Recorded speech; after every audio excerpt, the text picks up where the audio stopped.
வணக்கம். தீபம் தொலைக்காட்சியின் இரவு நேர பிரதான செய்திகளுக்காக நான் துசியா பிரான்சிஸ். இன்றைய விரிவான செய்திகளுக்கு செல்வதற்கு முன்னதாக முதலில் தலைப்புச் செய்திகள்.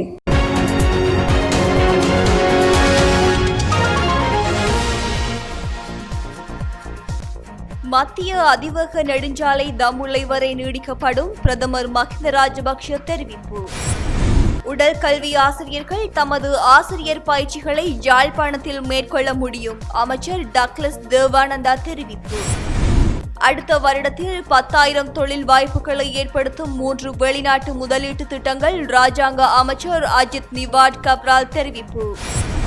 நத்தார் பண்டிகை ஆராதனைகளில் பங்கு கொள்ள 25 பேருக்கு மாத்திரம் அனுமதி, அரசாங்க அதிபர் கணபதி பிள்ளை கருணாகரன் தெரிவிப்பு. 12 மாத கால பகுதிகளுக்குள் சகல வீடுகளும் தொலைத்தொடர்பு வசதிகள், பசில் ராஜபக்ஷ தெரிவிப்பு.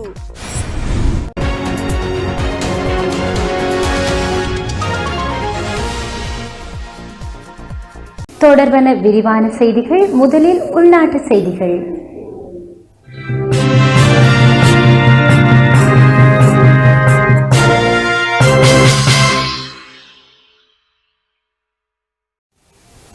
மத்திய அதிவேக நெடுஞ்சாலை நிச்சயமாக தம்புள்ளை வரை நீட்டிக்கப்படும் என பிரதமர் மஹிந்த ராஜபக்ஷ தெரிவித்துள்ளார். நாட்டை கட்டியெழுப்பும் சுபீட்சத்தின் நோக்கு கொள்கைக்கு அமைய நாடு முழுவதும் 10 லட்சம் ரன்பிம காணி உறுதி பத்திரங்களை வழங்கும் தேசிய வேலை திட்டத்தின் வடமேல் மாகாணத்திற்கான காணி உறுதி பத்திரங்கள் வழங்கும் நிகழ்வு குருநாகல் ரன்சர மண்டபத்தில் இடம்பெற்ற போதே கௌரவ பிரதமர் இவ்வாறு குறிப்பிட்டார். அவர் மேலும் தெரிவிக்கையில், இந்த நிகழ்வில் பங்கேற்க கிடைத்தமை குறித்து மகிழ்ச்சி அடைகின்றேன். விசேடமாக குருநாகல் பிரதேச மக்களுக்கு இதனை வழங்க கிடைத்தமை குறித்து பெரும் மகிழ்ச்சி அடைகின்றேன். அவ்வாறு ஆரம்பிக்கப்பட்ட வேலை திட்டத்தில் அரசாங்கத்தினால் கையகப்படுத்தப்படும் காணிகளை பகிர்ந்தளிக்கும் நடவடிக்கையை மேற்கொள்வதற்கு நாம் அன்று எதிர்பார்த்திருந்தோம். இன்று ஆணைக்குழுவினால் கையகப்படுத்தப்பட்ட காணிகளை காணியற்ற மக்களுக்கு வழங்கும் நடவடிக்கையை முன்னெடுத்து வருகின்றமை குறித்து மகிழ்ச்சி அடைகின்றேன். அக்காணிகளில் குடியிருப்பவர்களுக்கே காணி உறுதிகள் வழங்கப்படுகின்றன. காணியற்ற மக்களை தெரிவு செய்து இந்த காணிகளை வழங்குவதற்கு நடவடிக்கை மேற்கொள்வோம். பல காணிகளுக்கு உறுதிகள் இல்லை. அவற்றிற்கு அரசாங்கத்திடம் உறுதியை பெற்றுக்கொள்வதற்கு முடியாமை காரணமாக ஒரு கடனை பெறுவதற்கு முயற்சிக்கும் போதே பிரச்சனைகளுக்கு முகம் கொடுக்க நேரிடும். இன்றுள்ள நிலைமைக்கு அமைய மக்களுக்கு இந்த காணிகளை வழங்கி நிலையான வேலை திட்டமொன்றை முன்னெடுக்க எமது ஆணைக்குழுவிற்கு சாத்தியமாகும் என நம்புகின்றேன். நாடு முழுவதும் இப்பிரச்சினை காணப்படுகிறது. அதனால் நாடு முழுவதும் இந்த வேலை திட்டத்தை செயற்படுத்துவது முக்கியமாகும். இன்று குருநாகலுக்கு விஜயம் செய்து கண்டிக்கு செல்லும் அதிவேக நெடுஞ்சாலையை ஆரம்பிப்பதற்கு நடவடிக்கை எடுத்தோம். அந்த அதிவேக நெடுஞ்சாலையை தம்புள்ளை வரை நீட்டிப்பதற்கு அமைச்சர் SM சந்திரசேன அவர்கள் கோரிக்கை விடுத்தார். அப்போது அது கிடைக்கும் என்று அமைச்சர் ஜான்சன் பெர்னாண்டோ தெரிவித்தார். அதனை நாம் நிச்சயமாக பெற்றுத் தருவோம் என்பதை இச்சந்தர்ப்பத்தில் நினைவுபடுத்த வேண்டும். எம்மால் செய்யக்கூடிய அனைத்து வேலை திட்டங்களையும் ஒரு அரசாங்கம் என்ற ரீதியில் நாம் முன்னெடுப்போம்.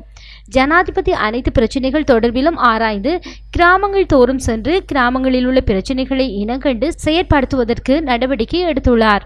அதனால் நமக்கும் மக்கள் அனைவருக்கும் இலகுவாக அமையும் என குறிப்பிட்டுள்ளார். புதிதாக நியமனம் பெற்ற யாழ் மாவட்ட உடற்கல்வி ஆசிரியர்கள் தமது ஆசிரியர் பயிற்சிகளை யாழ்ப்பாணத்தில் மேற்கொள்வதற்கான நடவடிக்கைகளை துறைசார் அமைச்சுடன் பேசி இணக்கப்பாட்டை எட்டியுள்ளதாக கடற்றொழில் அமைச்சர் டக்ளஸ் தேவானந்தா தெரிவித்துள்ளார்.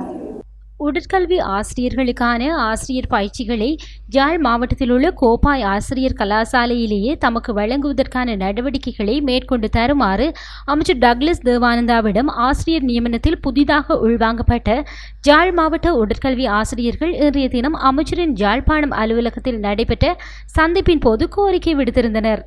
இதன்போது குறித்த ஆசிரியர்கள் கடந்த ஆண்டு தமக்கு நிரந்தர நியமனங்கள் வழங்கப்பட்டதாகவும் தற்போது தமக்கு நியமனங்கள் வழங்கப்பட்ட பாடசாலைகளில் கற்பித்தல் செயற்பாடுகளை தாம் மேற்கொண்டு வரும் நிலையில் தென்னிலங்கையில் உள்ள கலாசாலைக்கு பயிற்சிக்காக அழைக்கப்பட்டுள்ளது.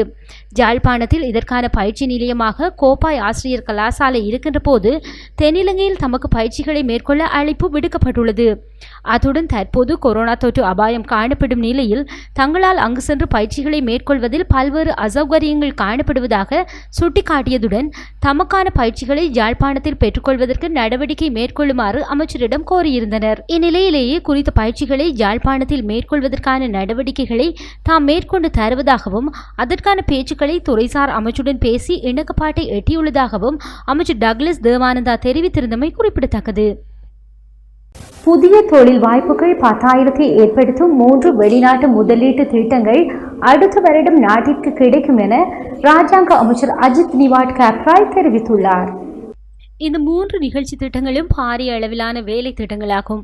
இதன் மூலம் 550 பில்லியன் ரூபாய் இலங்கைக்கு கிடைக்கும். அடுத்த வருடத்தில் கிடைக்கும் முழு வெளிநாட்டு முதலீடுகளின் பிரகாரம் நாட்டில் சுமார் 1 லட்சம் தொழில் வாய்ப்புகள் ஏற்படுத்தப்படும் எனவும் அவர் கூறினார்.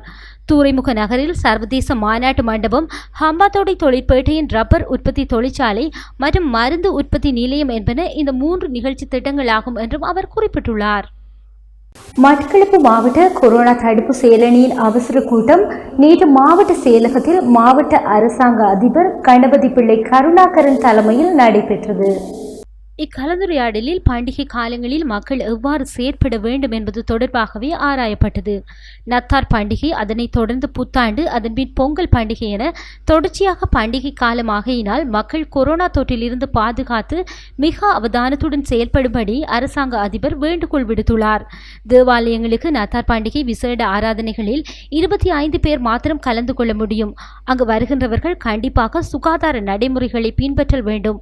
அவ்வாறு சுகாதார நடைமுறைகளை அலட்சியம் செய்பவர்களை அவதானிப்பதற்கு போலீஸ் விசேட குழுவினரும் பொது சுகாதார பரிசோதகர்கள் இணைக்கப்பட்டுள்ளனர். பண்டிகை காலங்களில் பொருட்களை கொள்வனவு செய்யவுள்ள மக்கள் கடைசி வரை காத்திருக்காது மக்கள் நெரிசல் ஏற்படாத வகையில் செயல்படுவது அவசியமாகும்.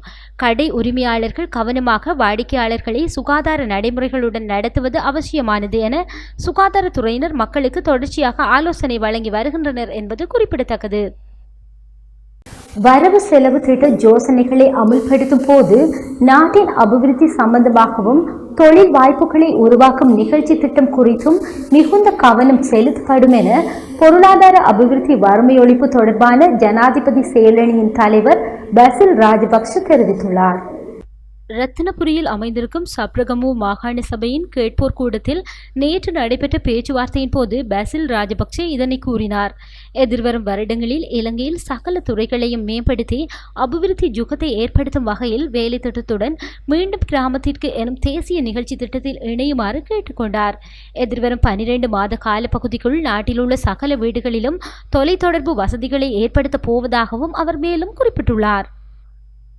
வலிகாமம் வடக்கு பிரதேச சபையின் செயற்பாடுகள் வழமை போல் இடம்பெறும் என வலி வடக்கு பிரதேச சபையின் தவிசாளர் சுகீர்த்தன் தெரிவித்துள்ளார். தெல்லிப்பளை சுகாதார வைத்திய அதிகாரி பணிமனைக்குட்பட்ட வலிகாமம் வடக்கு பிரதேச சபை ஊழியர் ஒருவருக்கு நேற்றைய தினம் கொரோனா தொற்று உறுதிப்படுத்தப்பட்டுள்ள நிலையிலேயே தவிசாளர் இந்த அறிவிப்பை விடுத்துள்ளார். மேலும் குறித்த ஊழியர் மின் மோட்டார் இயக்கும் கடமையினை புரிபவரே தவிர பிரதேச சபை ஊழியர்களோடு நேரடி தொடர்பு கொண்டிருக்கவில்லை எனவும் தெரிவித்துள்ளார். குறித்த ஊழியர் வலி வடக்கு பிரதேச சபையின் தெல்லிப்பளை உப அலுவலகத்தில் கடமை புரிகின்றார். ஊழியருக்கு தொற்று உறுதிப்படுத்தப்பட்டமையானது வடக்கு பிரதேச சபையின் செயற்பாடுகளில் எந்தவித பாதிப்பையும் ஏற்படுத்தாது. அவருடன் நேரடியாக தொடர்பு கொண்டவர்களை தெல்லிப்பளை சுகாதார வைத்திய அதிகாரி பணிமனையினர் தனிமைப்படுத்தும் செயற்பாட்டை முன்னெடுத்துள்ளனர். வலி வடக்கு பிரதேச சபையின் செயற்பாடுகள் எந்த விதத்திலும் பாதிக்கப்படவில்லை எனவும் வழமை போல் சேவைகள் இடம்பெறும் எனவும் தெரிவித்துள்ளார். திருகோணமலை நிலாவெளி போலீஸ் நிலைய போக்குவரத்து உதவி போலீஸ் பரிசோதகர் பணியின் போது திடீரென மயங்கி விழுந்து உயிரிழந்துள்ளதாக தெரிவிக்கப்படுகிறது. திருகோணமலை நாச்சிக்குடாவை சேர்ந்த சுமண பண்டார 54 வயது என்பவரே இவ்வாறு உயிரிழந்துள்ளார். இன்று அதிகாலை 2:45 மணியளவில் தமது பணியின் போது நெஞ்சு நோவு என மயக்கமடைந்துள்ளார். அவரை திருகோணமலை பொது வைத்தியசாலைக்கு கொண்டு சென்ற போது அவர் ஏற்கனவே இறந்துவிட்டதாக வைத்தியசாலையில் தெரிவித்துள்ளனர். சடலம் திருகோணமலை பொது வைத்தியசாலையில் வைக்கப்பட்டுள்ளது. இவரது மனைவி தாதி உத்தியோகஸ்தராக கிண்ணியா தள வைத்தியசாலையில் கடமை புரிந்து வருபவர் என்பது குறிப்பிடத்தக்கது. சுகாதார வழிகாட்டல்கள் மற்றும் விதிமுறைகளை பொதுமக்கள் பின்பற்றாவிட்டால் சில இடங்களில் தனிமைப்படுத்தல் நீடிக்கப்படும் என போலீஸ் ஊடக பேச்சாளரும் பிரதி போலீஸ் மா அதிபருமான அஜித் ரோகன எச்சரித்துள்ளார். எவரும் தனிமைப்படுத்தப்பட்ட பகுதியில் இருந்து வெளியே செல்ல முடியாது. மீறி எவராவது வெளியே சென்றால் தனிமைப்படுத்தல் சட்டங்களின் கீழ் அவர்களுக்கு எதிராக நடவடிக்கை எடுக்கப்படும் எனவும் அவர் தெரிவித்துள்ளார். இது குறித்து தகவல் வெளியிட்டுள்ள அவர், வீடுகளில் தனிமைப்படுத்தப்பட்டுள்ளவர்கள் வீடுகளில் இருந்து வெளியே செல்ல முடியாது. சுகாதார வழிமுறைகளை பின்பற்றுங்கள். PCR சோதனைக்காக மாதிரிகளை வழங்குமாறு கேட்கப்பட்டால் அதற்கு ஒத்துழைப்பை வழங்குங்கள். சுகாதார வழிமுறைகளுக்கு எதிர்ப்பை வெளிப்படுத்தாதீர்கள். விதிமுறைகளை உரிய விதத்தில் பின்பற்றினால் கூடிய விரைவில் குறிப்பிட்ட பகுதிகளில் தனிமைப்படுத்தல் நீக்கப்படும். பொதுமக்கள் அவற்றை கடைபிடிக்க மறுத்தால் தனிமைப்படுத்தலை மேலும் நீடிக்க வேண்டிய நிலைக்கு தள்ளப்படுவார்கள் என அவர் தெரிவித்துள்ளார். இலங்கை கடற்படையினர் இன்றைய தினம் வடக்கு கடற்பகுதியில் மேற்கொண்ட ரோந்து நடவடிக்கையின் போது அத்துமீறி சட்டவிரோத மீன்பிடி நடவடிக்கையில் ஈடுபட்ட குற்றச்சாட்டுக்காக 4 இந்திய மீனவர்களை கைது செய்துள்ளனர். அத்துடன் இதன்போது இந்திய மீனவர்கள் பயன்படுத்திய இழுவை படகும் மீன்பிடி உபகரணங்களும் கடற்படையினரால் பறிமுதல் செய்யப்பட்டுள்ளது.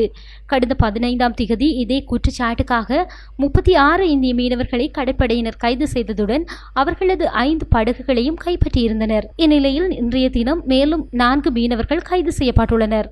கைதான இந்திய மீனவர்கள் தொடர்பில் மேலதிக விசாரணைகளை மேற்கொள்ளப்பட்டு வரும் நிலையில் அவர்களை 14 நாட்கள் தனிமைப்படுத்த ஏற்பாடுகள் முன்னெடுக்கப்பட்டுள்ளன. COVID-19 தொற்று நோய் காரணத்தினால் இலங்கை கடல் எல்லைக்கு உட்பட்ட பகுதியில் மீன்பிடி நடவடிக்கையில் ஈடுபடும் வெளிநாட்டு மீனவர்களை கைது செய்யும் நடவடிக்கைகள் இந்த ஆண்டு மார்ச் மாதத்திலிருந்து குறைக்கப்பட்டாலும் இலங்கை கடல் பகுதியில் வெளிநாட்டு மீனவர்கள் தொடர்ந்து மீன்பிடிப்பதையும் உள்ளூர் மீன்பிடி சமூகத்திற்கு ஏற்படும் பாதிப்பையும் கருத்தில் கொண்டு இலங்கை கடல் பகுதியில் மீன்பிடியில் ஈடுபடும் வெளிநாட்டு மீன்பிடி படகுகள் கைது செய்யும் நடவடிக்கைகள் கடற்படை மீண்டும் தொடங்கியுள்ளமை குறிப்பிடத்தக்கது.